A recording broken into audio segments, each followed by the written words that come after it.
on his way. Devil is on his way. Devil is on his way, motherfucker. The devil gonna make you pay. Fall to your knees. Devil is on his way. Fall to your knees.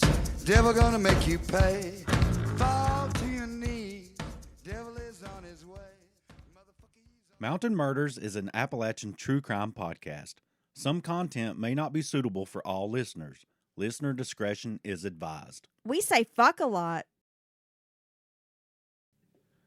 Hey guys, welcome back to Mountain Murders. I'm Heather.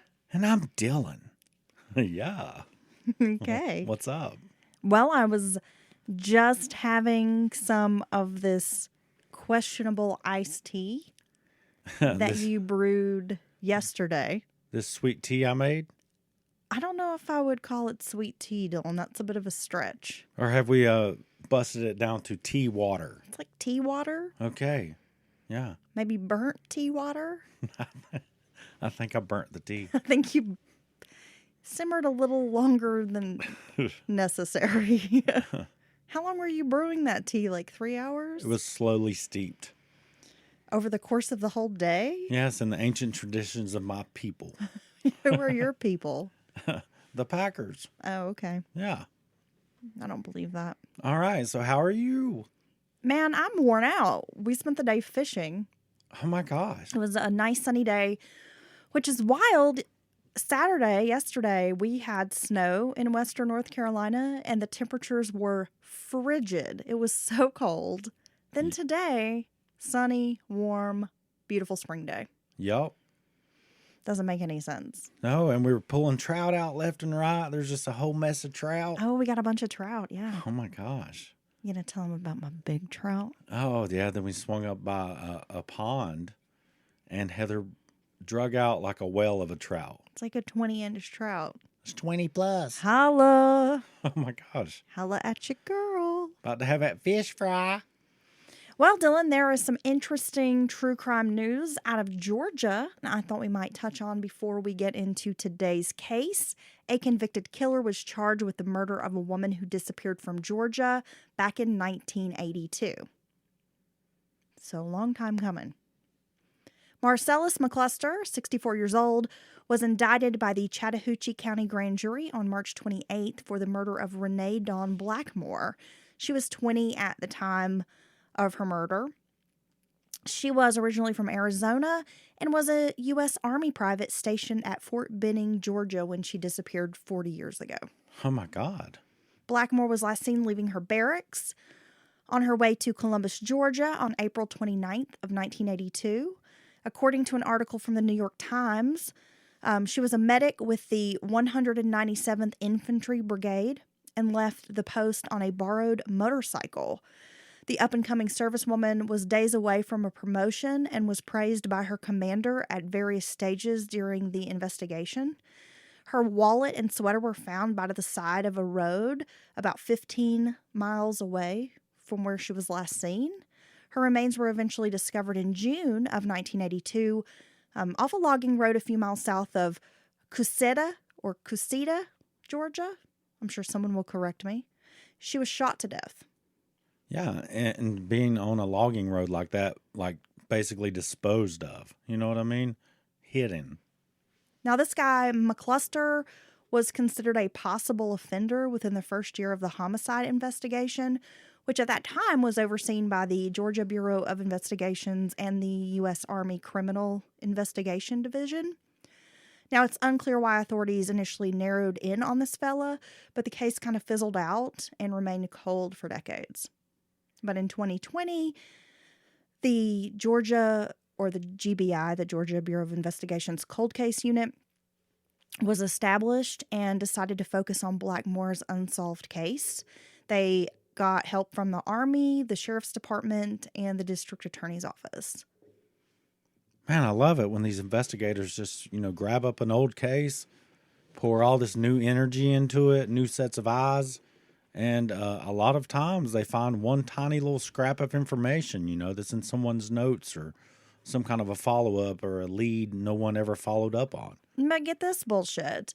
McCluster has been served with an arrest warrant for Blackmore's murder but he is currently serving a life sentence for an unrelated 1983 murder in Stewart County, Georgia. Oh, my God.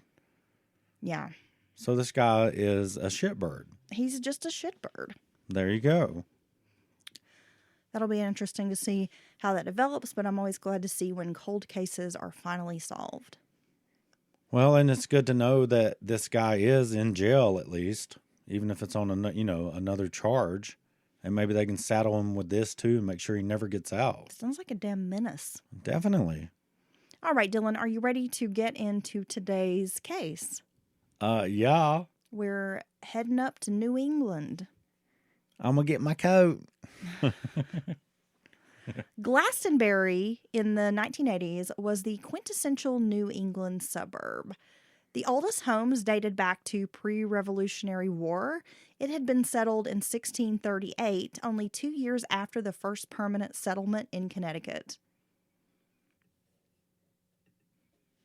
It became somewhat of a bedroom community in the 1950s, home to growing middle and upper class families.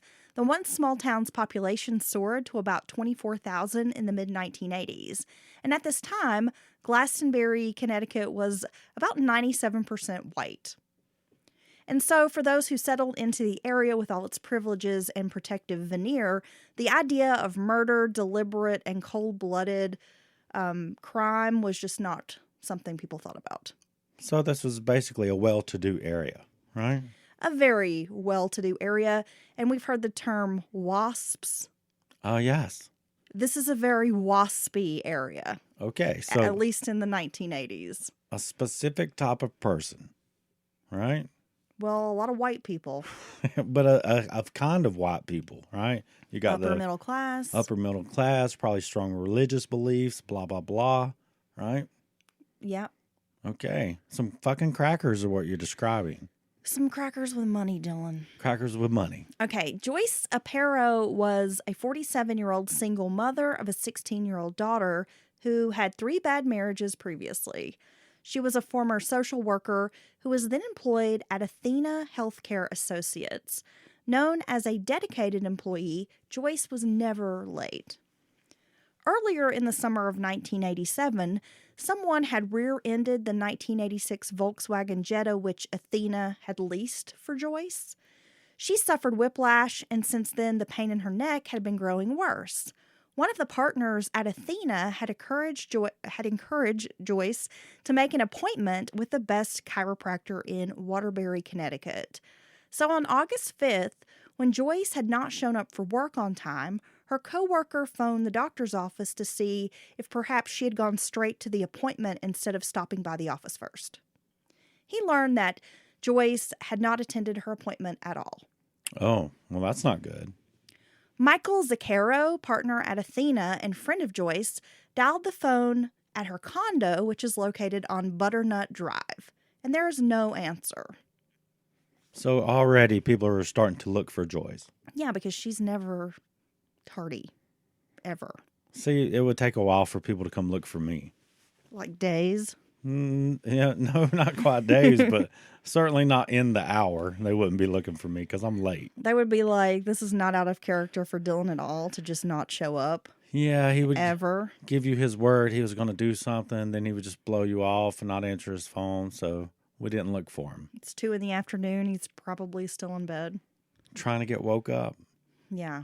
It only takes you like 3 hours. Well, it's a process. To get your motor running. So around 7 a.m. that morning in Bernardston, a village near the border where Vermont meets Massachusetts and New Hampshire, I guess that's what they call a tri-state area. Yeah, because there's 3 parts. A car had been found in a stream near the police chief's home. Sometime during the night, a driver had gone off the road, down a slope, and into a stream.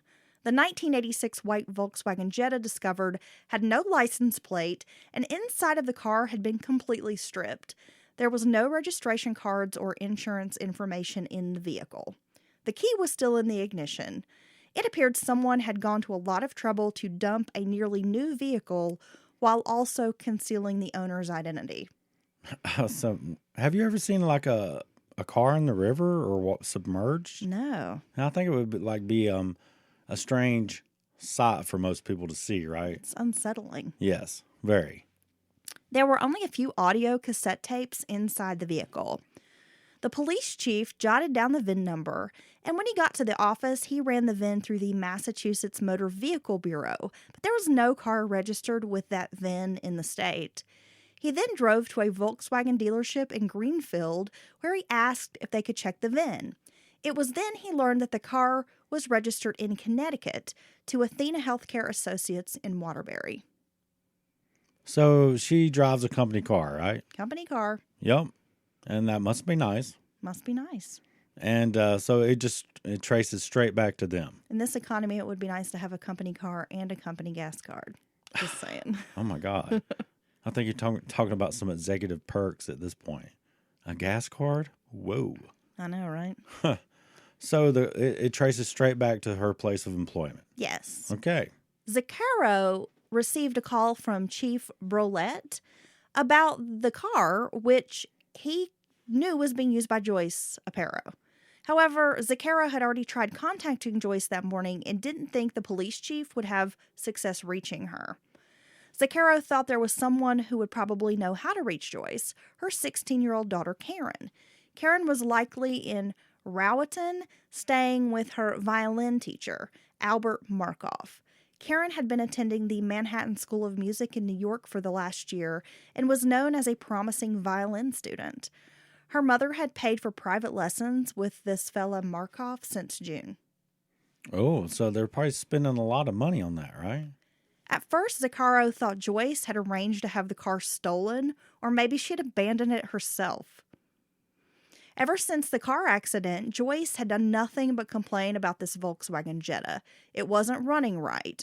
Joyce made it very clear that she did not want to drive the Jetta anymore. She had even asked the man before if the car was stolen, would the insurance cover it.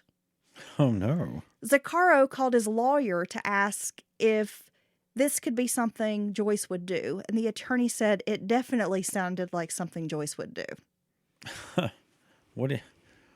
So Joyce don't give a damn, is what it sounds like, right? What do you mean? If she needs to make something happen, she's going to make it happen. Yeah. We're going to learn a lot about Joyce throughout the story. I must say, Joyce is a very rambunctious personality, right? She's a lot. We're going to get to that. Okay. The local Waterbury police were contacted and asked if they could check in at the Aparo residence. However, 2 visits to the property proved fruitless. There was no sign of Joyce. During the second visit, an officer found the door unlocked and decided to walk into the condo. Well, I guess if you're looking for the missing person, that's probable cause, I would think. Inside the condominium, he made a cursory search, but nothing seemed out of place. One of the bedrooms, which appeared kind of frilly with a canopy bed, a lot of stuffed animals, was unused. The second bedroom was unmade, with sheets tousled. The bed had been pushed away from the wall, and several pillows and blankets were thrown on the floor. The officer called the police station to report what he'd found, and that's when the lieutenant decided to come over and view it for himself and determined there was nothing really suspicious at the Aparo. I keep wanting to call her Aparo. Aparo residence. Aparo. I will get that eventually. He was just kind of like, okay, it's a messy bed, but other than that, nothing really out of place. It just looks like a bed that's been slept in. God, you should see my bed. Maybe she sleeps like a tornado. No big whoop, right? I rip the sheets off the bed every night somehow. Yeah, I know. Tossing and a turning. Trust me, I know. And then you're no help fixing them. With no news of Joyce, Mike Zaccaro called the Markovs' home in Rowatton. He didn't want to alarm Karin, but had no other option. Albert Markov answered the phone. He explained that Joyce had delivered Karin to his home early Tuesday morning. Karin had spoken to her mother, who had asked her to stay an extra night. She had last spoken to her mother Tuesday night around between 8 and 9 p.m. So she had plans to go pick her daughter up, but then called and was like, hey, can you just stay an extra night? Oh, okay. So her daughter said, yeah. Now, when Karin learned about the car, she didn't seem that concerned. It was minutes after Zaccaro's call that Karin placed a phone call of her own to Tall Woods Country Club in Hebron, a few miles southeast of Glastonbury, where her 19-year-old boyfriend of 1 year, named Dennis Coleman, worked as a short order cook. It was around 2:30 p.m., just hours after Joyce's car was discovered, that an 11-year-old boy was walking his dog on Bald Mountain Road in Bernardston. He neared a small bridge over the Fall River when the dog suddenly began tugging at the leash and trying to race down under the bridge. The boy followed his dog, and about 20 feet down the slope, he spotted a body. Oh, my God. The boy ran home, informing his stepdad to call the police. Chief Brolette got into his car and headed down to the river. On the riverbank, covered with leaves and brush, was the body of a dark-haired woman in her mid-40s. She was wearing only a nightgown, with one shoulder strap dangling low on her arm. She was covered in bruises, some seemingly from a struggle just before she had died. There were abrasions on her arms, and legs were caked with dirt. Her face was bloated and badly bruised. She had been strangled. The pantyhose used as a garrote were still clinging tightly to her neck. Man, that poor 11-year-old. Could you imagine finding a body like that? Is that a garrote or a garrote? It's a garrote. Am I saying that correctly? Yes. I always feel weird when I say that word for some reason. It's so deadly. In her mouth, a yellow paper towel was stuffed, and when the body was removed, investigators found a single gray work glove. Oh, my goodness. Like under her body. Murder was not in the chief's wheelhouse. He couldn't remember the last time someone was killed in the town of Bernardston. The biggest crimes in town were speeding, kids smoking pot, and maybe a burglary once in a while. So he's just ill-prepared to handle this. Yeah, he was just like, I don't even know where to begin.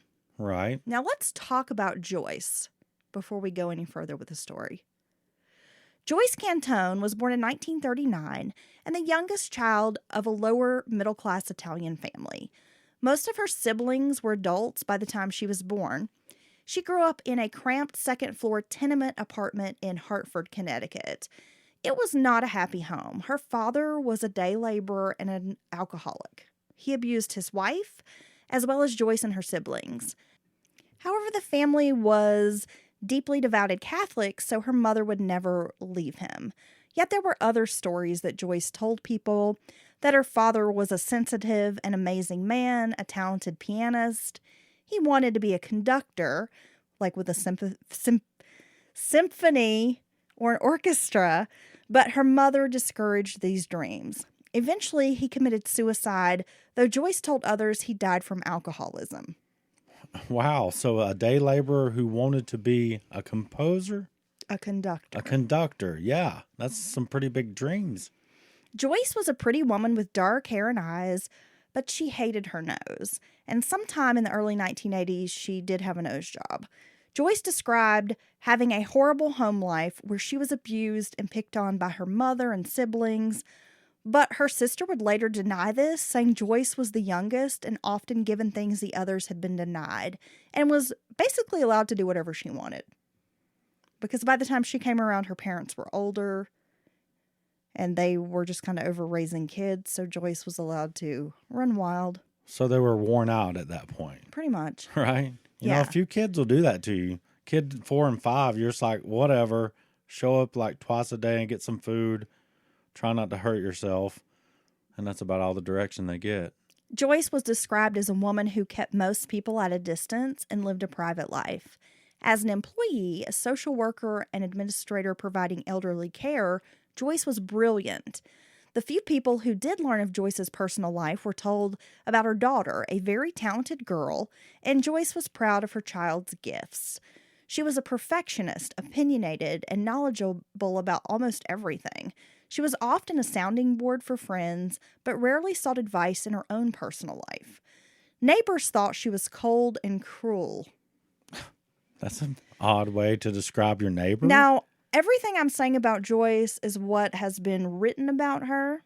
Extensively. And she is a woman that no one described as lighting up a room when she walked in. Like, if we've been looking for a case where people were like, this woman was everything but that, it's Joyce. So I think, I haven't checked the archives, but I don't think Dateline's ever done this case. And I No. think it's because they can't even Dateline her into a Positive light. a positive light. And they can do a good job, right? They said Joyce acted superior to them, and they thought she appeared abusive toward her daughter, often calling her the Wicked Witch of the West. So this is all the neighbors in Joyce's community. Yeah, and if everyone who around you is an asshole, you're probably the asshole. Her ex-husbands, because again, she's been married 3 times, thought Joyce was domineering, manipulative, and abusive. She was often scathing in word and deed, rigid and impossible to live with. Joyce felt the world needed to bend to her whims and desires. As a mother, Karin would say, Joyce put a lot of pressure on her to be the best. Joyce made sacrifices to ensure her daughter learned to play the violin, but she was not affectionate. Joyce, in Karin's words, was physically and emotionally abusive. She was intolerant of any mistakes, real or imagined. Well, I was about to say, at least she's tolerant, but she's intolerant. She's very intolerant. Karin felt trapped by her mother and isolated from the world around her. Michael Aparo called his ex-wife a pathological liar. He said Joyce invented so many stories, it was hard to determine which were real and which were elaborate lies. And sometimes it seemed Joyce herself did not know where the truth lay. Oh, and that's so dangerous, someone who buys their own lies or bullshit. And as we've seen from some of Joyce's conflicting stories, her sister said, quote, Joyce was very intelligent, but also a very manipulative person. Growing up, her mother, Rose Cantone, said Joyce was a lonely child. She didn't have many friends because she put out vibes of being better than the other kids. She often told stories about trips and meeting famous people, though the family never traveled abroad or even really had money to go on trips at all. She had a nearly photographic memory and graduated from high school with wonderful grades. Joyce spoke 4 languages. Wow. Yeah. She enrolled in business school at Hillier College in Hartford. Once she finished school, Joyce seemed to cut ties with her family. She married a man named Robert White and began a job with Good Humor Ice Cream Company. She earned a master's degree in social work and education, having taken classes at Yale University. The marriage lasted about 5 years, and White would later say he was glad it had ended. Okay. Joyce didn't want children, and also would not recognize her traditional husband as head of the household. So White was like, when we got married, I wanted a very traditional family, wanted to have kids, and he grew up, with the mindset that the man's the head of the house kind of thing. Well, yeah, he sounds like he found the exact opposite of that type of woman in Joyce, and she's not having that shit. No. So this did not work out. So after they split up, she told friends about her husband's suicide, that he had shot himself in their kitchen. Blood splattered all over the wallpaper. And that's why she could never have wallpaper again. Oh my God. It's like what she would tell people. Okay. For years, people believed Joyce's first husband had committed suicide. After this, she met Michael, her second husband. Now, he was deeply religious, Catholic, and a personal friend of the Hartford Archdiocese, Bishop John Whelan, or the Archbishop John Whelan. He was considering becoming a priest, but ended up leaving the seminary to be a social worker, which is what he was doing in 1966 when he met Joyce. Some believe Joyce made up the suicide story to get Michael to marry her. Otherwise, he would have never wanted to marry a divorced woman because of his religious beliefs. Oh my God. I was wondering why you would even, push the suicide, my ex committed or my husband committed suicide thing if it's not true. But I guess that could be one of the angles. So I don't look like I'm not divorced. I look more like a widower. Poor me.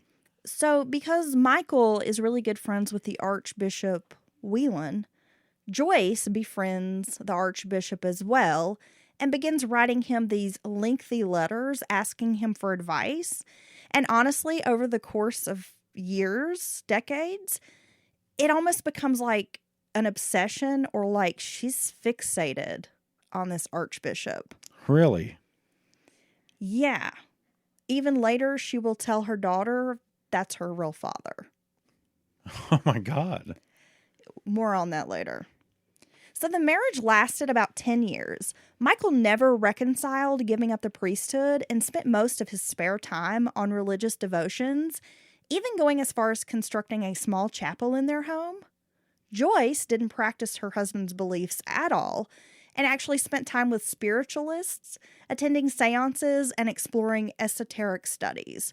She kept tarot cards and would give readings to people. Joyce took up jewelry making and began selling these pieces out of her home. She had these very expensive tastes and always wanted the best and bought the best. Joyce looked down her nose at anything less than the most expensive. She collected silver and crystal and china. Joyce told her friends, even if you have to save all year, do it and buy one really nice piece of jewelry rather than 30 pieces of cheap jewelry. Oh, would you subscribe to that? Nah. Nah. I'm too trendy. Yeah. Okay. I'm not like a classic. I don't have the style to be like, oh, I'm going to wear a pair of pearls with any of my clothes. Or your $3,000 tennis bracelet? No.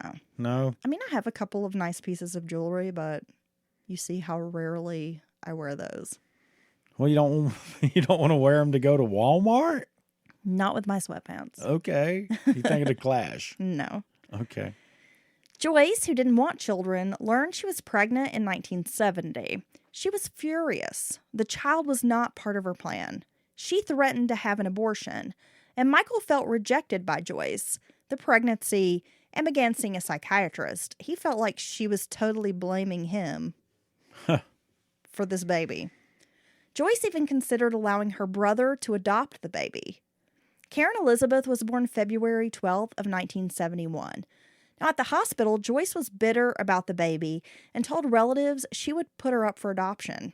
At home, Joyce showed no interest in the child, and Michael was left to do all the caregiving. Her brother again offered to take Karin, but Joyce wanted to make all the decisions for the girl. I mean, she was like, yeah, you can take my daughter and raise her, but I'm going to make all the decisions for her life. Yeah, I'm not to be mean, but I think Joyce is quite very narcissistic. Yeah, and her brother was like, no, if I'm adopting this child, I will raise this baby the way I see fit. And Joyce was like, no. Well, why wouldn't you trust your brother's going to basically do a good job, right? It's your brother. Because we're going to find out that Joyce is a bit of a control freak. If you're going to allow your child to go live with them, you trust them to, a lot. So, yeah, okay. Yet Joyce never seemed to take an interest in motherhood. She hired a woman to take care of Karin during the day, and Michael could look after the baby at night. It was only when Karin was 2 and began talking that Joyce had any interest in the child at all. Relatives witnessed Joyce refusing to let Karin play or even laugh. How do you do that? She would slap the little girl across the face with an open hand. Oh my God. And tell her, like, you're not allowed to laugh, and wouldn't let her go play with other kids. That would freak me out if I saw someone do that. Karin would later say her mother would often strike her physically for little or no reason at all.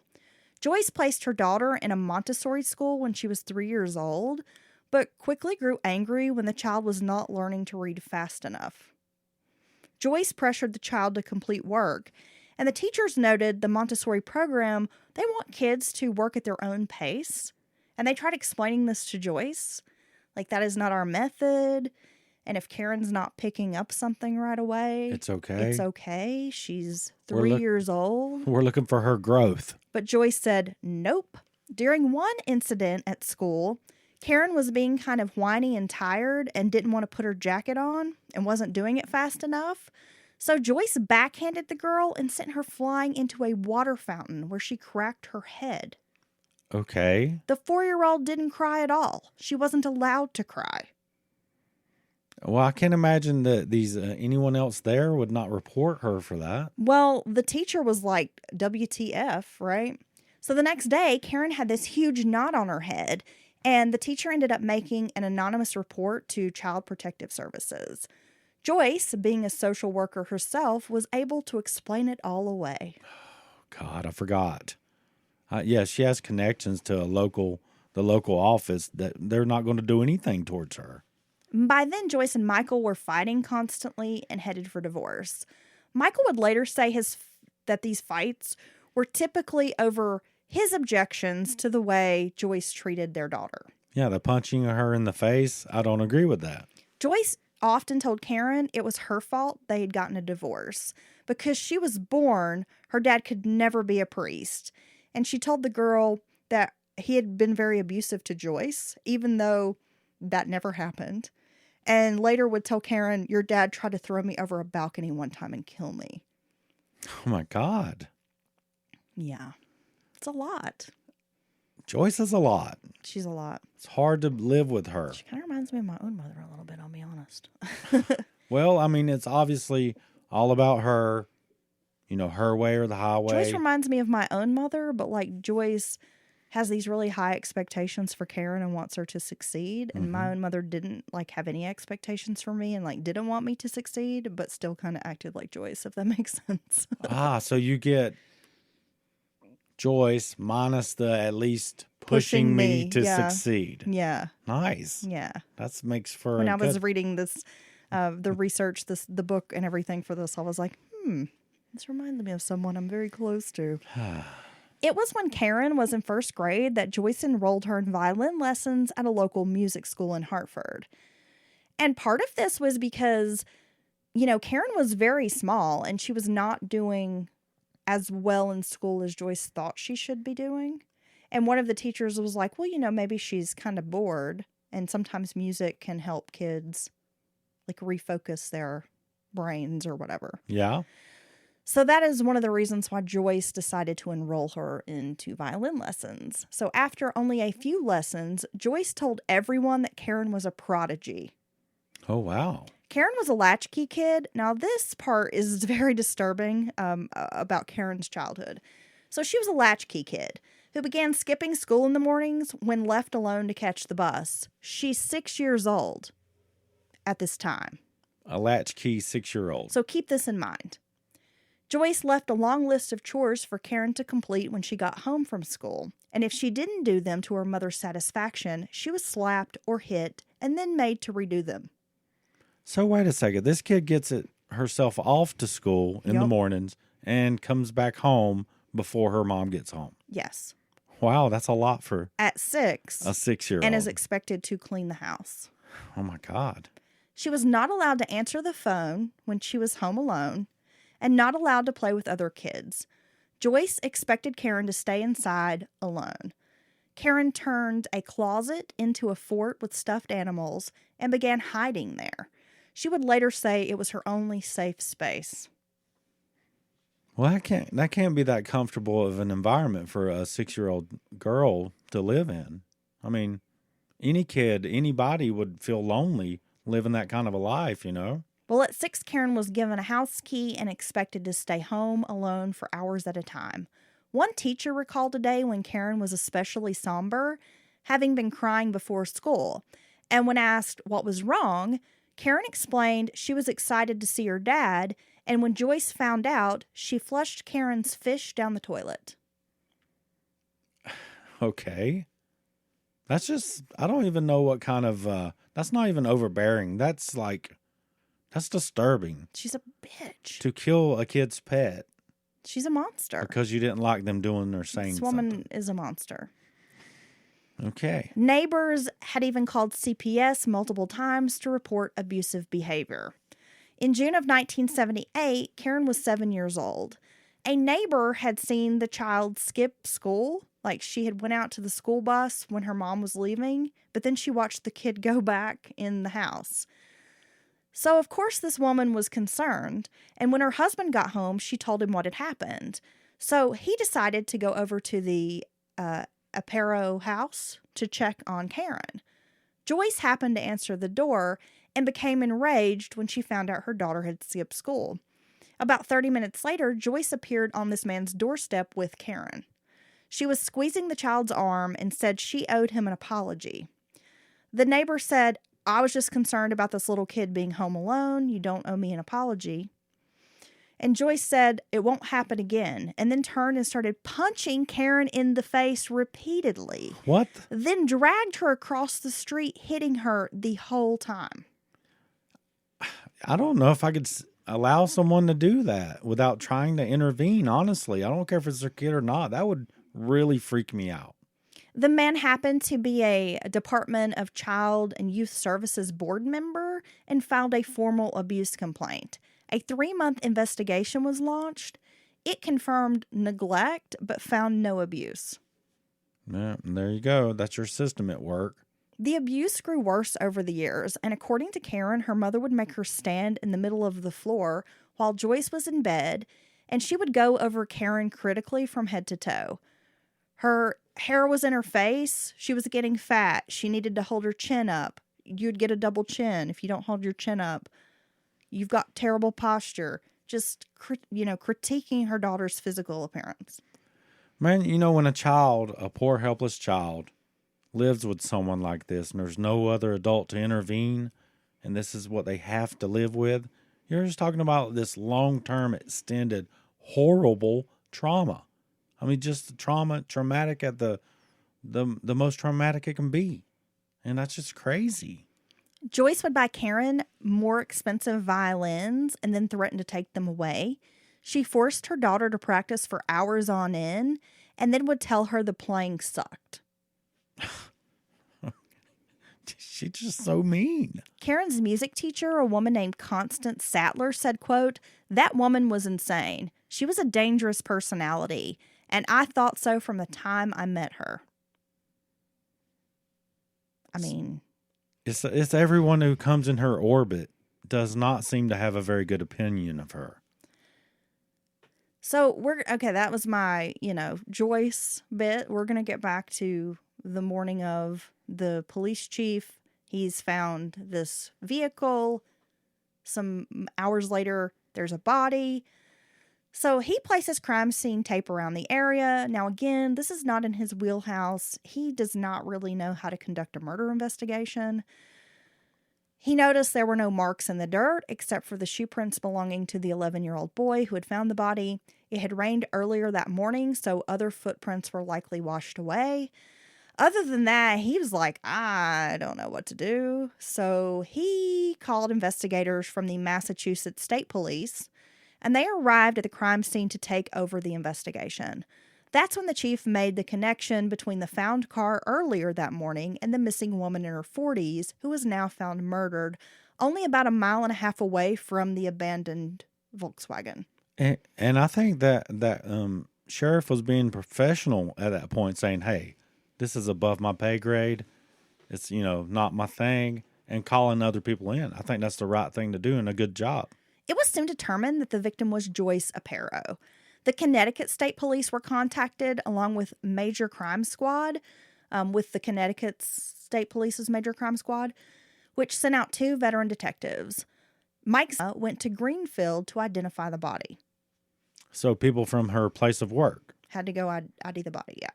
Okay, well, that's kind of weird, don't you think? Well, she didn't really have any other relatives to do it besides her daughter. And she was in a company car, so I guess I could see it.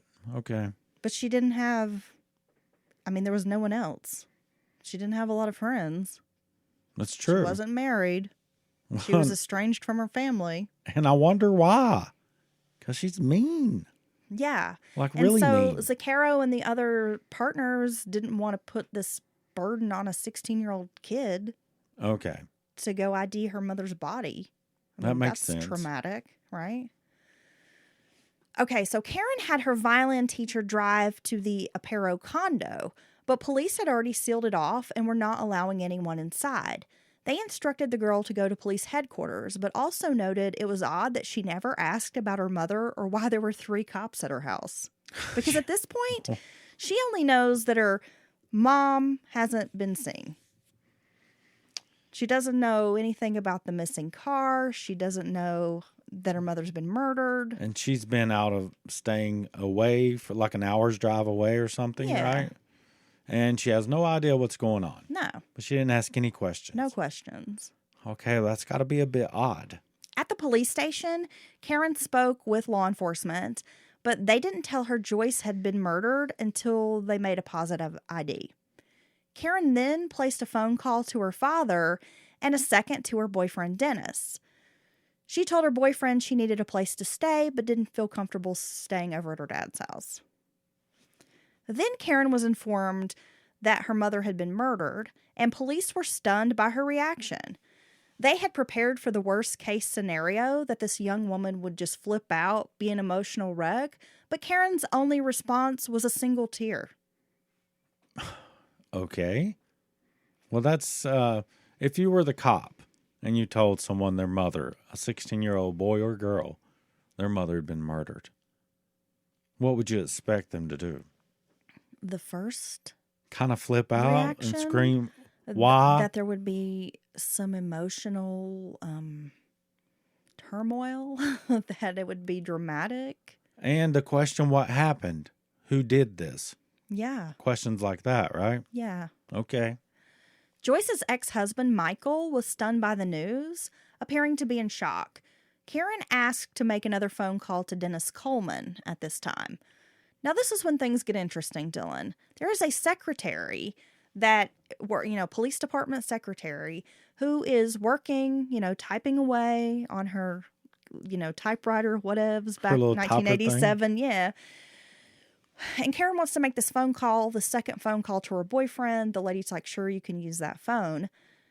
The secretary overhears this very hushed conversation, which catches her attention. So she takes a pen and piece of paper and begins writing down what she can make out from the phone call. So, Karin is using the phone kind of outside her office. Yeah. Next to the or door. like the other side of her office. Okay. Yeah. Okay. So this lady is like half listening, and then things start to sound strange. So she grabs a pen and paper and starts making notes. This witness, a police secretary, heard Karin say to Dennis Coleman from a phone at the police station, "Where did you do it? Did you hurt your head? Did you clean up? Did you make the bed? Do you know if Chris did it?" Okay. This is a perfectly normal conversation, right? The police don't think it's a cat burglar. Don't worry about it. You'll get a psychiatrist. Think about something else. You get the idea of what she's saying during this phone call. So as soon as the secretary relays this information, police were on their way over to the Coleman residence. They want to speak with this guy. They want to specifically speak with Karin and her boyfriend. So over the next 4 hours, police alternately and separately questioned the pair. The teens insisted they knew nothing about the murder and offered up explanations for everything from this conversation to the things they discussed while sitting in front of the secretary. Karin said that Dennis had been at the condo that she shared with her mother over the weekend feeding her cats, and that's why she asked if it had been done. Oh, so you're going to cryptically ask if you fed the cats yet. Dennis had an injury to his head, which he had gotten at work. Then he had injured his hand by getting cat scratches, and then he would later say his hand was caught in the door. Okay. So there's an explanation for everything. So it changes. Like, oh, well, my hand was scratched. Oh, I shut my hand up in a door. Which is not a good sign. So police theorized that Joyce had been strangled in her own bed in the middle of the night and dumped. What seemed certain was that at least 2 people and 2 cars had to be involved.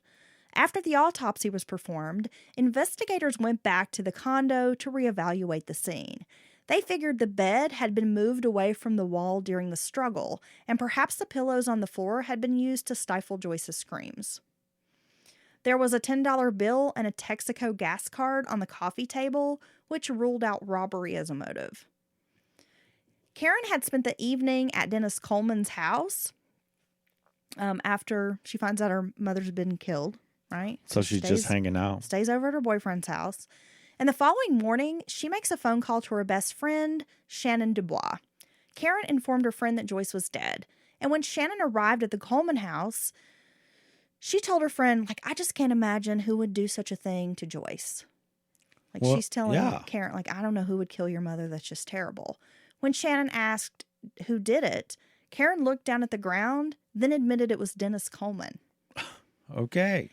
This is a great plan. Karin takes Shannon upstairs to Dennis's room, opens the closet, and pulls out a duffel bag, which had black clothes and a ski mask inside. Also inside was Mrs. Aparo's identification and wallet. Nice. Trophies. During this time, Karin confessed to Shannon that she was planning a future with Alex Markov, the son of her violin teacher.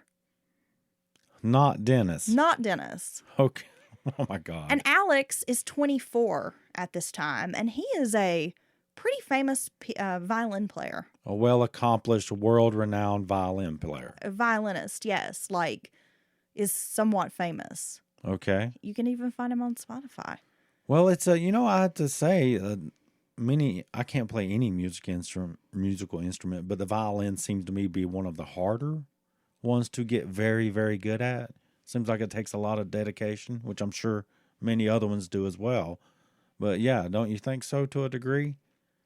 I think any instrument probably takes talent. Well, that's true. I just am not talented musically at all. So I'm just amazed at anyone that can play an instrument. Violin, piano, banjo, spoons, what have you. I can't work my feet and my hands at the same time. I'm just not coordinated enough or something. Yeah. But now keep in mind, Alex is 24 and she's 16. That's weird. Right? Yeah. She told her best friend, now Karin is saying that my hope is that Alex can become my guardian and we can live together. That is, that's illegal, right? For a 24 and a 16-year-old to have a relationship like that? Yes. Yeah. Yeah. And so that's not even talking about, oh my God, I don't know who killed my mom either. It's kind of weird, right? She's just going on talking about her plans for the future. Oh, I know who killed my mom. This guy that's my boyfriend. Yeah, But by the way, I'm planning a future with this other guy who also happens to be my boyfriend. That's not weird at all, right? I bet her friend's just like, whoa, this is too much tea. It's too much tea. A little bit. Zaccaro and an attorney had to figure out Karin's future, where she would live, and sort through Joyce's affairs. Karin seemed to think they were deeply in debt, but knew little about her mother's financial status. In the meantime, Shannon confronts Dennis about Joyce's murder, telling him, I know what you did. That's what I would tell someone who killed someone. And he confesses to her. He says, yeah, I killed her, Yeah, because he's just, I'm going to guess, a fairly normal guy up to this point, and now he has killed someone. It's probably all he can think about. He's not sleeping. It's probably hard for him to deal with.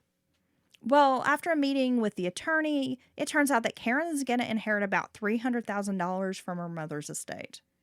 That includes life insurance, their condo, all the assets. At some point, Karin goes to the condo with her attorney and Zaccaro to retrieve some of Joyce's paperwork. At this time, Karin is seen taking papers and throwing them away.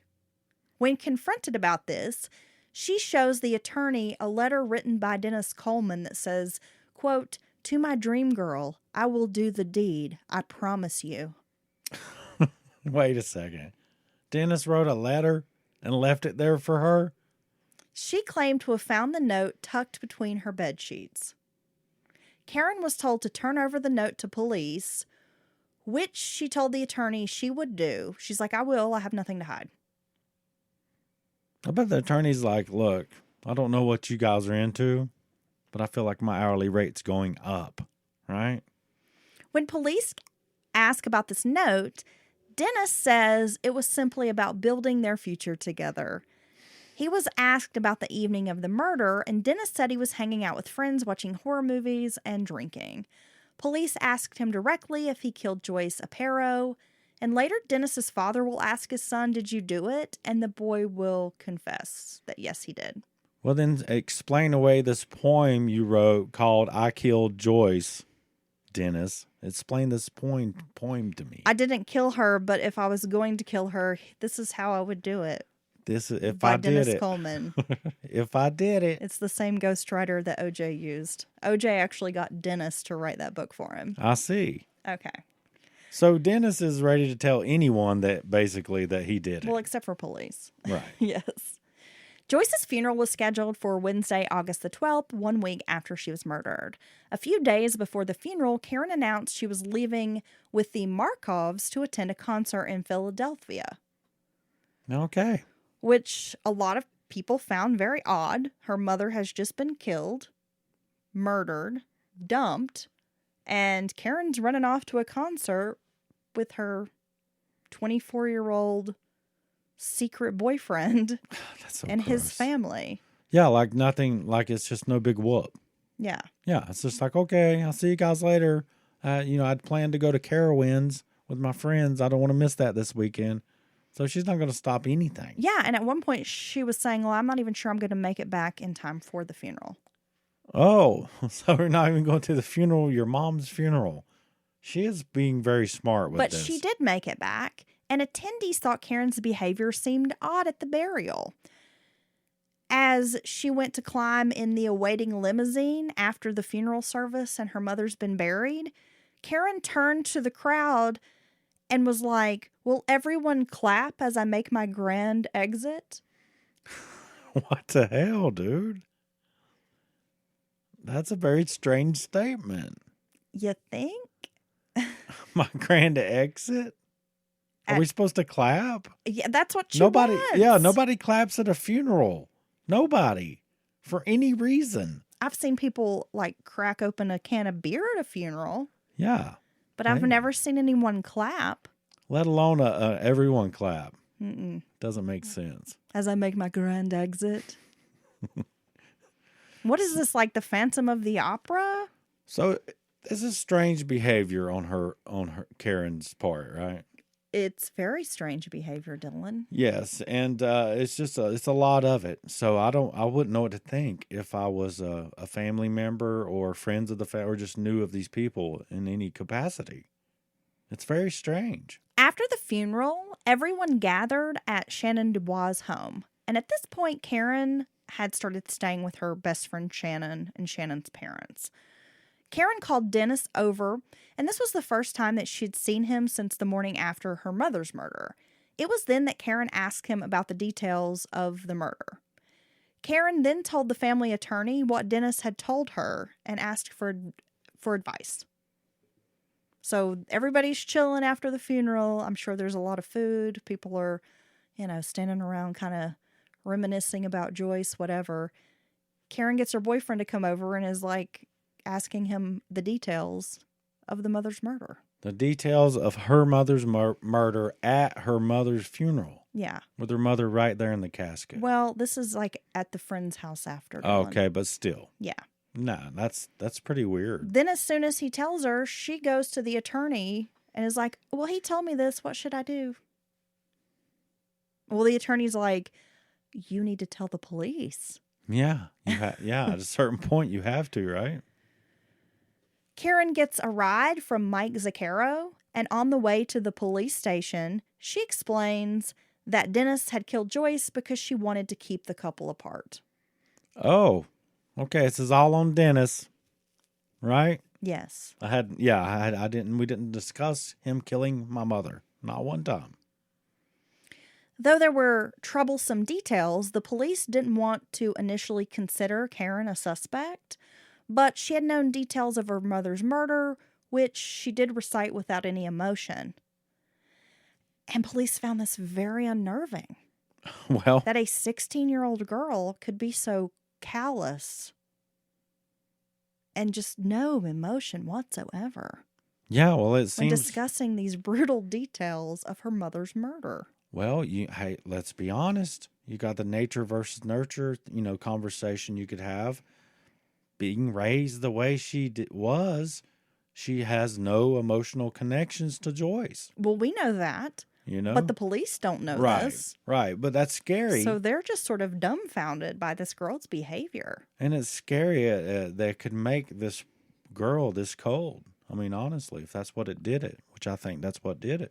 It was around 2 p.m. on the afternoon of August 13th, as Dennis Coleman was leaving his job at Tallwoods Country Club, that state police arrived.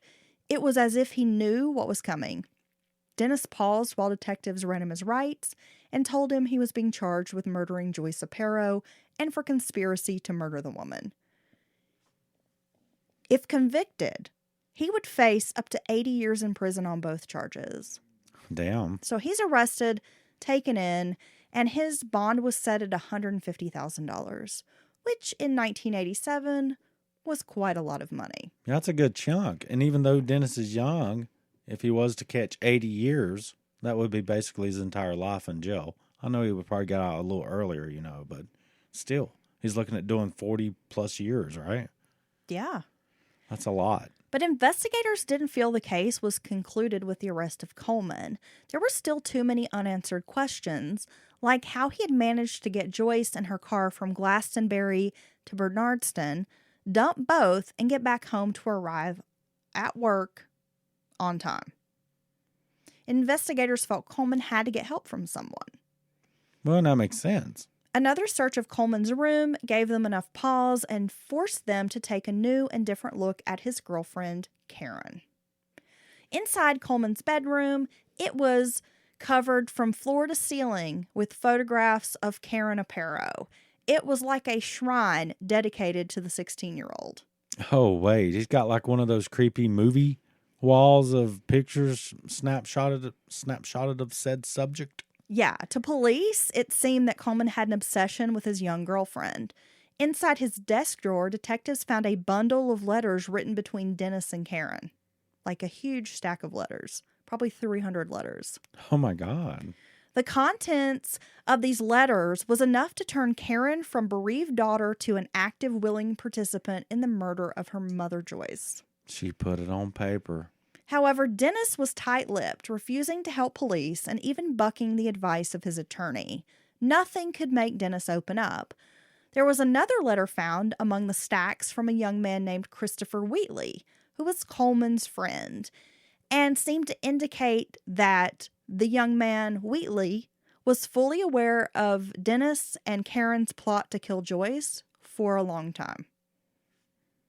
Now, do you think someone in that case not reaching out to authorities has some culpability in it? Well, I would say more so I'm not going to discount someone. You're jumping the gun here. Let's get into this. Okay. Because Christopher Wheatley, yes, he had this knowledge, but he's also an active participant. So let's get into this. Okay. Let me explain. Oh, my gosh. Wheatley was a 19-year-old pre-med student at Syracuse University. Investigators wanted to speak with not only him, but his 16-year-old girlfriend, Kira Lintner, a student at Glastonbury High School. Dennis Coleman had spent the evening before the murder hanging out with these friends, as well as another fellow named Frank Manganero. Strangely enough, after Joyce's body was found, the police were out in full force cruising the streets, and they happened to catch a glimpse of a 1984 Renault Encore, which was spotted about a block from the Aparo condo. And they thought it was suspicious because this car was just kind of parked and someone sitting in it for an extended period. Enough for them to notice. Like down the street from this murder victim's house. Right. And then it was spotted several times during a short period, like circling around this neighborhood. Guess what? The car was registered to Christopher Wheatley's stepfather. Oh, my God. Yeah. Trying to track down Wheatley and Lintner took some time. They were eventually found at a cabin in Lake George, New York that was owned by Kira's mother. So murder investigation underway. This fella who maybe has a connection and magically he's taken off. That's not suspicious. Well, just creeping around somebody's neighborhood's suspicious, man. If I seen somebody drive past my driveway even 2 or 3 times, in any kind, I'd be like, what the fuck's this person doing, right? Well, especially after someone's murdered. Yeah. That's odd. That is odd. I mean, you might get the looky-loos who kind of want to drive by and see the crime scene tape or something. Yeah, but not some creepy guy sits over on the corner and there's like a pile of cigarette butts outside of his driver's side window. He's been sitting there so long, and there's like coffee and donuts and snacks and stuff on his dash. So when they finally tracked down Wheatley, cops felt he was arrogant and smart, but mostly arrogant. A few days later, a warrant was issued to search Christopher Wheatley's residence and car. And though Wheatley denied any involvement, a latent fingerprint was lifted from inside Joyce's Volkswagen Jetta, and it belonged to Christopher Wheatley. And there you go. That puts you inside the Jetta. Wheatley and his girlfriend were both charged with accessory to murder, as well as conspiracy to commit murder involving Joyce Aparo. Wheatley had been the driver of a second car heading to Bernardston and helped Dennis dump the Jetta in the creek. And Karin Littner had apparently been along for the ride the whole way. Who just does that? And it's like, oh, what are we doing? Oh, we're getting rid of this body in this car. Like, okay, cool. You got any pot? I mean, I want to go. I would, even as a 10-year-old child, I'd be like, what the fuck? Right? Like, I don't want any part of this. Then a bombshell hit as Shannon Dubois, accompanied by her parents and attorney, made an appearance at the police station, where she admitted her friend Karin had known all about the murder of Joyce. Oh my God. Investigators had already begun suspecting Karin, but now this was the catapult they needed to further pursue her as an active participant in her mother's death. Someone showing up screaming, I know she did it. Her best friend. Right. She told me she did it. She showed me a ski mask. She showed me a bag. Well, yeah, that would make a with pretty her mother's ID. good witness in court, right? Since his arrest, Coleman refused to implicate Karin in the murder of Joyce.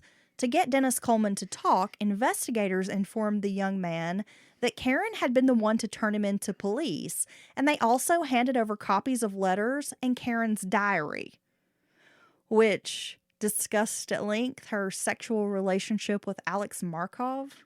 Well, wow, this seems like a lot the cops are doing here. I mean, I know why they're doing it, but is that okay for them to do? Why would it not be okay? I don't know. It's evidence. Yeah, I guess if it's declared evidence or something, maybe. It just seems it's her personal stuff, even though she seems like an asshole too, you know. You know, it's her personal effects. Well, I don't think once it goes into custody as evidence, or they take it in as evidence, it's not considered your personal stuff anymore. Well, yeah, that's true. Well, with this, Coleman begins talking to investigators. That's what he needed to push him. So it worked. Yeah. Many in the small town began viewing Dennis Coleman not as a cold-blooded murderer, but also as a victim. Everyone who knew the young man could not believe he had a hand in killing Joyce. They would say Karin yes, but Dennis no. People viewed Dennis as a love-obsessed young man who was manipulated by a girl who wanted her mother dead. Well, then it looks like it may be the case here. The facts were stark. A woman was dead, and 4 teenagers, including her daughter, were charged with the murder. Though the evidence was overwhelming, the question remained, why?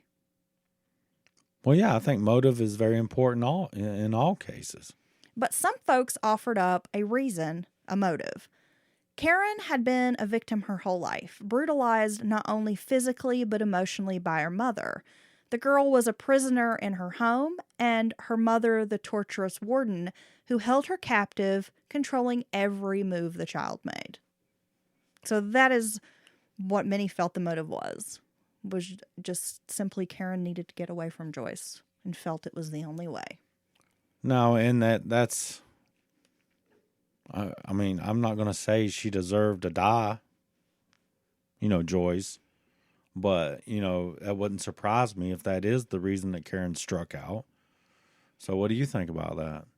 I mean, she's still a 16-year-old. I mean, it's not like you can just, you know, go off and do your own thing. So you think she's still kind of under her thumb at that point? Yeah, definitely. At 16, right? Yeah. Well, and she's been so abused and dominated her entire life that even at 16, she could probably leave, run away, go someplace else. She probably felt she had no other option. Right. Yeah, and Joyce, if any of that is true about the accounts of, you know, Karin growing up under Joyce or with Joyce, that's horrible. That's horrible abuse. Extended, just horrible abuse. So there's no telling how that could make someone feel as they get older. So later psychiatrists will take a look at Joyce's obsession with the Archbishop John Whelan. Remember I discussed that in the beginning of the story? And they will call it erotomania. Wow. Not only did Joyce obsessively write letters to the bishop, but as I mentioned before, she told Karin he was her real father, suggesting that they'd had a sexual relationship, which Karin found very troubling. Well, I guess so, right? Well, for a number of reasons, though. It wasn't just the shock of this is your real dad, not Michael, Right. but this is a religious figure. Yeah. And her dad's very deeply devout Catholic. Karin had grown up attending church with her father. She found it very upsetting. Yeah, I can imagine so. Joyce had also at some point been diagnosed with a histrionic personality disorder, as well as obsessive compulsive disorder, and also a narcissistic personality disorder. So you're talking about somebody who goes way over the top with these big reactions to simple situations, overreactions. And yeah, it's someone who's histrionic. That's hysterical. Just, kind of you can't even understand what they're saying anymore. They're so damn worked up, I don't think that's exactly what it is, but okay. No, see, oh, okay. Well, I'll research it later. But no, it's definitely someone who's very animated and rather over the top. Where did you learn that? In the School of Hard Knocks, when we have vocabulary class. They are said to be lively and dramatic. They often have inappropriate seduction and excessive desire for approval. Hence, maybe Joyce's obsession with her physical appearance and owning the most expensive items, this need to kind of fit in. They have this high desire for attention. They have exaggerated behaviors and emotions. They crave stimulation. They may exhibit sexually provocative behavior and express strong emotions with an impressionistic style, and they easily can influence others or be influenced by others. Okay.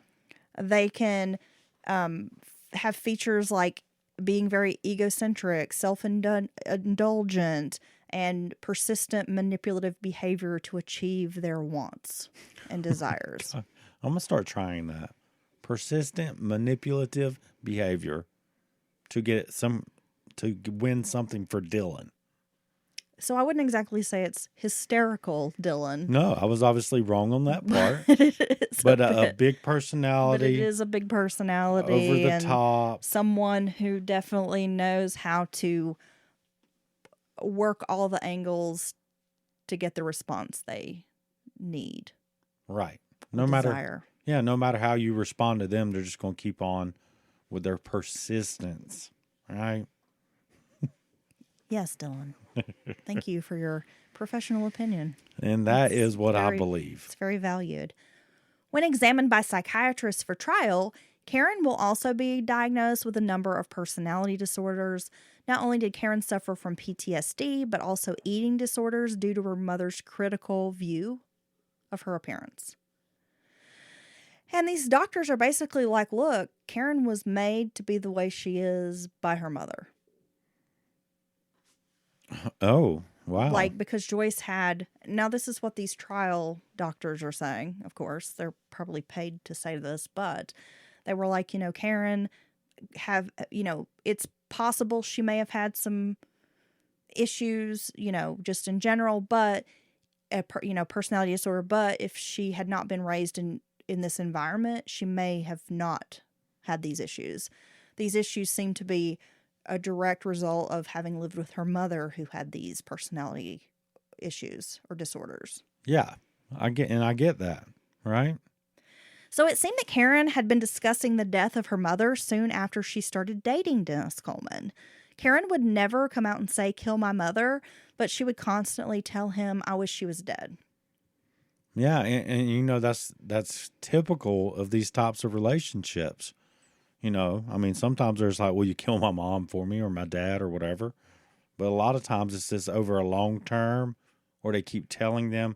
In this case, sometimes they make stories of abuse up, but Karin unfortunately had real stories. Well, and Dennis Coleman would say that, in conversation when Karin would say, like, she just needs to die. And Dennis would try to placate her, be like, well, there's other ways to get around your mom. We could move together someplace and be together. And she'd always be like, oh, no, that will never work. The only way I'll ever be free of her, is when she's dead. Or, yeah, if she's gone. Yeah. She needs to be gone. Blah, blah, blah. Now, according to Dennis Coleman, in late July, Karin began pressuring him that she couldn't live with Joyce anymore. Finally, the pleading and pressuring was too much, and Dennis agreed to kill Joyce. With Karin's help, Dennis made a timeline of how the murder would go. He would arrive at the condo around 1:30 a.m. on Wednesday morning, kill Joyce, spend time cleaning up the house, then dump Joyce's body some distance away. He planned to dump Joyce in New York. Dennis offered Christopher Wheatley, $1,000 from Joyce's life insurance money to help him. Yeah, because, nothing helps a murder plot more than more people. Now, originally, Karin was supposed to be home from Rowatton, where her violin teacher lived. But she informed Dennis her plans had changed, that she would be staying that additional night. And according to Dennis, Karin told him he needed to carry out this murder plot for Tuesday evening. He could do it then and not worry about leaving anything behind, because when Karin got home on Wednesday, she would clean up after him. Then she would wait another day before reporting her mother missing. Oh, okay. Nice plan. With some more pressure applied on Tuesday evening, Christopher Wheatley finally agreed to be the driver of the other car. The plan was set into motion. So it's around 1 a.m. that Wheatley picks up Dennis Coleman at home. Karen Lintner was in the car, which Dennis said made him feel very uncomfortable, but she insisted in joining on this trip, knowing good and damn well what they were going to do. No, please take me with you guys and make me accessory. Please. I want to go to the murder. I want to catch some charges. Yeah. Jesus Kids. Christ, man. Dressed in all black with a ski mask, Dennis used the condo key. That he did actually have a condo key because he would from time to time feed the cats. He fed the damn cats. See, not feeding your own cats, see the kind of trouble it can lead to? So he had this condo key. He gains access to the Aparo residence. Once inside Joyce's room, she awakes, lets out a shriek, and begs, please don't hurt me. But Dennis pounced on her with a pair of pantyhose, wrapping them around her neck and squeezing. Now, according to Dennis, it took about 25 minutes, far longer than he'd allotted for the murder. Okay. He is realizing that the strangulation was not a quick death. No, it's not. And I think a lot of people don't think about that it can take upwards of 4 minutes or so for you to die from strangulation. That's a long time. 25 minutes, bro. Well, I'm going to guess he wasn't getting it, right? With the pantyhose? Yes, and he kept finding out she still maybe gasps or, he's trying for 25 minutes. Yes, I think that's happening. And that's scary. Terrible. And it's terrible. It's even terrible to a person who was mean like Joyce, right? Yeah. It's another human. They don't deserve to be treated this way. She might have been a mean-ass bitch, but come on. Nobody really deserves this. No, this is horrible. And that's the one thing we talked about before we did this case, is Joyce was a mean person. She was remembered by everyone who knew her, even in passing, as a mean person. The reports of abuse and all that, it's horrible. And that makes her a shitty person. But this is terrible as well. Only when Dennis had gone to get Wheatley's attention after the murder that he found his friend nowhere around the residence. And that's a good getaway driver. These people are Who's just going for hot Cheetos? Stupid. So after some time, Dennis was able to get Kira on the phone. Hey, do you guys remember you were going to give me a ride away from the murder? Well, this is 1987. There are no cell phones, so he has to go in the house, get on a landline, and start calling these kids at home in the middle of the night, early morning hours, on their family's phone line. They just went back home? Yeah. Let me get to this, okay? So Dennis finally gets Kira on the phone. And she tells him, well, there were cops in the neighborhood, And they had even seen Chris like park down the street, and they gave him a ticket for littering. That's Oh. when he left and drove me home. So about 5 or 10 minutes later, Christopher Wheatley calls Dennis at the Aparo home. Dennis then stuffs the body into the Jetta and sets out to meet his friend at a local 7-Eleven store. So they're going to meet up Hey, do you guys want to go catch a movie? at the Slevin. They had originally planned to drop the body in New York State, but now it was too late for that because Dennis only had a certain period of time, like a window of time he could make this happen. He had to be at work in the morning and didn't want to draw attention by not showing up for work or being late. Yeah, I'm not going to make it. I murdered someone last night because I'm a piece of shit. My finger hurts. I can't come in. My hands are busted because I'm a piece of shit. Instead, they headed north along I-91 with plans to put the body in the Connecticut River. Kira would later say after dumping the body and car, Dennis sat sobbing in the back seat saying, "Karin made me do it. I didn't want to do it." Well, I'm telling you, man, you have to be adamant that no matter who asks you to kill someone for them, you will always say no. And you won't find yourself in this situation. Christopher Wheatley retained a good lawyer. He hailed from a very powerful family in town, so they immediately lawyered up, got him like the best attorney money could get. Well, and they're going to push for he didn't kill her, blah, blah, blah. He didn't, blah, blah, blah. Soon he made a deal. Kira and Christopher agreed to tell everything, even serve as a witness for the prosecution if their charges were dropped. However, there was no stipulation about the pair lying to police in this deal. And once the deal was inked, both Christopher Wheatley and Kira Lintner lied to detectives multiple times. So they're just acting like they have full immunity no matter what. And that's just not the way it is. Yeah. So they're Okay. just making shit up, lying, because now they've got immunity. And there was like nothing written in this deal that says they had to tell the truth. Oh, so that okay. I see what you're saying. I'm sorry. So they're not even helping. No. And then they immediately both check into private psychiatric hospitals after they signed this deal. Damn. In February of 1988, all charges were dropped against the two. Dennis's trial began in November of 1989. It lasted 3 days. In the end, for the murder of Joyce Aparo, Dennis was ordered to 34 years in state prison, along with 20 years for the conspiracy to commit murder, both to run concurrently. So he was then placed at Summers, I guess, as a prison in Connecticut. And the judge told him, like, "I'm really sorry you're going to this place because it's probably the worst prison in the state." Well, Well, you know what? If you don't murder people, you don't have to worry about going to prison. So in late April of 1990, Karin was finally taken to trial. Her appearance went from wearing these like tight jeans, looking like a normal kind of teenage girl, and it morphed into this, like, she would wear these really long skirts and blazers and glasses and had her hair in this, like, before it had been kind of a short, almost kind of funky style, and she'd grown it out. And people said she looked like Miss Goody Two-Shoes.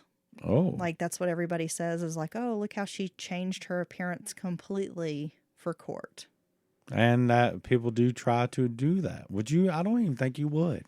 Fuck no. You would find the most bodacious hair color and just be like, middle fingers up. I'd be like Larry Flint. I'd go into court wearing my diaper and like my helmet and just being obnoxious. Okay. I mean, I figure if I did something, they're probably going to hang my ass anyway, so. So will I be respectful in court? Yeah. I mean, if I did it, I'm just going to roll up in there. Look, I did it. Yeah, I did it, Judge. And fuck you, Judge. Whatever, I do what I want in my Cartman voice. Only God can judge me. Okay, so did that help her out in court? On the 4th day of trial, Dennis Coleman was called in to testify against her. In the 6 months he had been in lockup, Dennis was a changed man. Like, everybody described that he went from a 19-year-old, like, upper middle class, all-American boy to basically being like this broken, look like an old man. Oh, my God. Yeah. He had been assaulted and beaten in prison, even had his arm broken while he was there. So Summers Prison is not a nice place to be. Apparently not. Okay. But days passed without a verdict. It took 3 weeks of deliberations before the jury returned a verdict. The foreman even gave Karin a smile and a wink as they filed into the courtroom. That's a long deliberation right there. She was found not guilty. Oh, my God. Public outrage reached crescendo. People were calling into TV and radio stations enraged by the not guilty verdict. It seemed the entire town of Glastonbury felt Karin should have been held accountable for her mother's murder. She has since gotten married and moved to Missouri, where it is my understanding that she works in healthcare, like her mother Joyce. Oh, so what do you think about the verdict there? It's some bullshit. Yeah, right. It's not right. I mean, you can reach out for help as a young person, especially getting on into your middle teens, right? You can get help and tell someone or try. I don't know. It's tricky, because for a man or a woman, you'd be like, why don't you just leave, get divorced, separate? A kid can't really do that. So I think what she did was wrong. You know what the worst part of it is, besides the murder?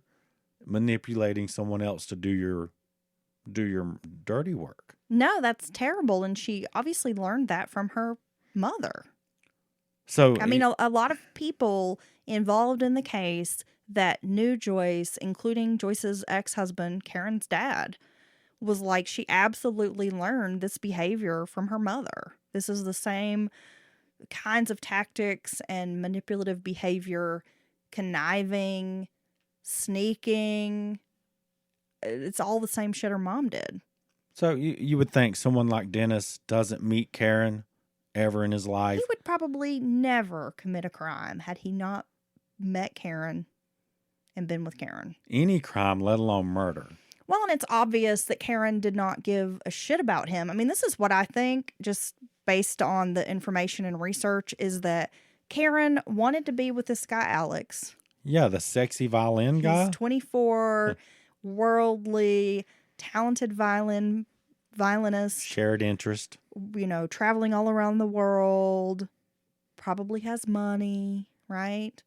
Yeah, I want to date lives this this guy. Exciting lifestyle. What Karin has been pushed to do her entire life. Yeah, and in the eyes of a 15, 16-year-old, this guy's going to seem super cool. I'm sure. Right? Oh, and I saw photos of him. He had like long flowing locks. Yeah, who's a handsome guy, right? Fairly, kinda? Or is it weird? I mean, I guess. Okay. Maybe I saw the reenactment guy. He was really handsome. On the episode of Murder Show I watched about this. I'm sure plenty of people would find Alex attractive. I will just leave it at that. Okay. He's not ugly. He's not my type. But I guess, Karin, I'm sure, probably found him very dazzling. He looks to me like the singer of Simply Red. Like, if you don't know me by now, you will never, ever, ever know me. No, girl, you won't. That's who he looks like to me. Okay, I'll look both of them up. Sure. Yeah. So I think that Karin was all about this Alex guy, started dating Dennis, and knew she could manipulate him. And he was local. He lived, basically in the same neighborhood. Yeah. And he was somebody that could kind of keep her entertained while her real man was out on tour or whatever. Well, and I think with the seemingly fairly obsessed nature of Dennis's relationship with Karin, she's automatically picked out a guy that she could manipulate into doing this. Yes. She knew she had him. Yes. When she went over and saw the wall with all the spider, the red thread going back and forth, the spider web photos all around shrine. it, and the connections and the shrine, she knew. I'm upset no one's ever built a shrine for me. I don't call it, is this a shrine? Is that a shrine? I would call that something more like something scarier. Like your serial killer wall or something? Yeah, basically.